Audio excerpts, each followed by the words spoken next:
নমস্কার বন্ধুরা, শুভ সন্ধ্যা।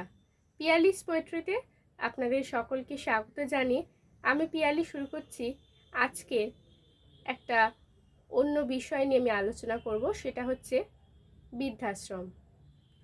এই বৃদ্ধাশ্রমের কথা মনে পড়লে আমাদের সকলেরই চোখে জল আসে, কারণ বৃদ্ধ বয়সে একদিন সবাইকেই আসতে হবে।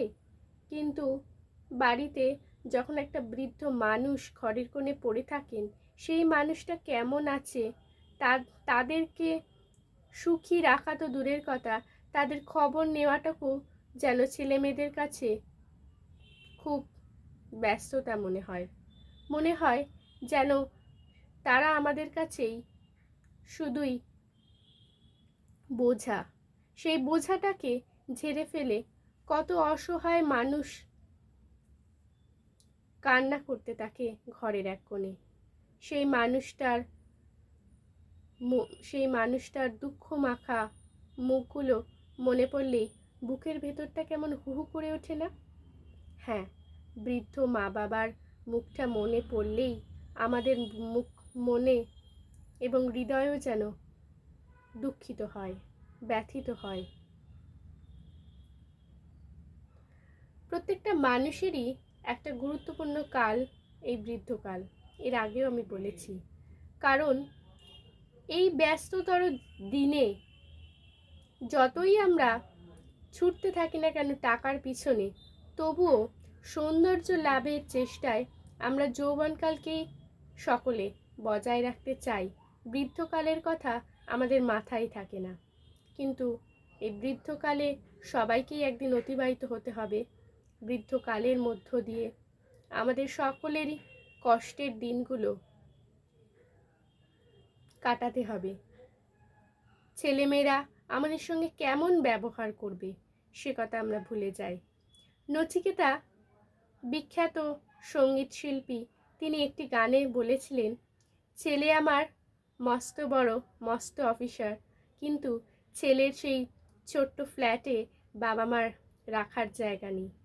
সে যেন আমাদের কাছে একটা জন্তুর মতন, কিংবা একটা অযথা একটা বোঝা। সেই বোঝাকে যত তাড়াতাড়ি ঘাট থেকে নামিয়ে ফেলা যায় ততই যেন ভালো। আমরা প্রত্যেকটা মানুষ কোথাও যেন স্বার্থপর হয়ে গেছি। নিজেদের কথা চিন্তা করতে করতে নিজেদের ভালো ভাবতে গিয়ে সে বুড়ো বাবা মার কথা ভুলে যায়।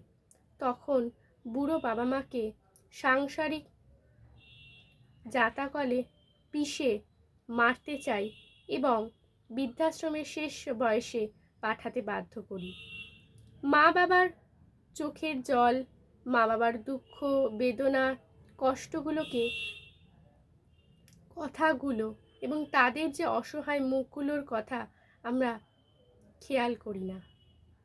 এই মাই তো একদিন আমাদের 10 মাস গর্ভে ধারণ করেছিল এবং বাবা তার ঘাম পরিশ্রম করা ক্লান্তির সারাদিনের ভুলেও আমাদেরকে পড়াশোনার খরচ জুগিয়ে গেছেন। মাও সাংসারিক শান্তির জন্য তার নিজের সুখটুকু বিসর্জন দিয়েছেন। এই তো আমাদের আজকের বাস্তব চিত্র, তাই না? তাই সেই বৃদ্ধাশ্রমের যখন মানুষগুলোকে একদিন আমি গিয়ে পর্যবেক্ষণ করেছি, তখন মনে হয় কোথাও যেন নিজের বাবা মাকে খুঁজে পাই না।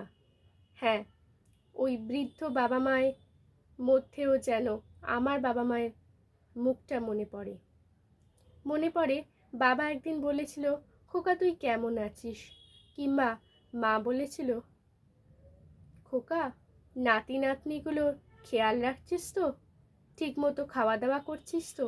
এই কথাগুলো কি আমাদের মনে দাগ কাটে না? কথাগুলো আমাদের হৃদয়ে এসেও যেন কানে পৌঁছায় না। হ্যাঁ, আমরা এতটাই স্বার্থপর হয়ে গেছি বর্তমানে যুগের সন্তানেরা। তাই বিনীত অনুরোধ করেও যেন বাবা মা শেষ দেখাটুকুও দেখেন না, কিংবা তার সন্তানেরা তাদের খোঁজ নেন না। হয়তো বছরে একবার গিয়ে দেখা করে আসেন এবং টাকাটা পাঠিয়ে দিয়েই তারা ভালো থাকেন। মনে করেন তাদের কাছে অনেক দায়িত্ব, অন্যান্য দায়িত্ব থেকেও এটা একটা নিতান্তই খরচ চালানো নয়, একটা বাজার চলতি খরচা বলা যেতে পারে। আজকে আমি যে বিষয়টি নিয়ে আলোচনা করলাম সেটা যদি আপনাদের ভালো লেগে থাকে এবং বৃদ্ধাশ্রম সম্পর্কে আপনাদের কি মত সেটা অবশ্যই আমাকে কমেন্টে জানাবেন এবং আমার পিয়ালিস পোয়েট্রি চ্যানেলটাকে লাইক, শেয়ার এবং কমেন্ট করতে ভুলবেন না। ভালো থাকবেন। আবার নতুন কোনো ভিডিও নিয়ে আপনাদের সামনে আমি চলে আসব। ততদিনে আপনারা ভালো থাকবেন। টাটা বন্ধুরা।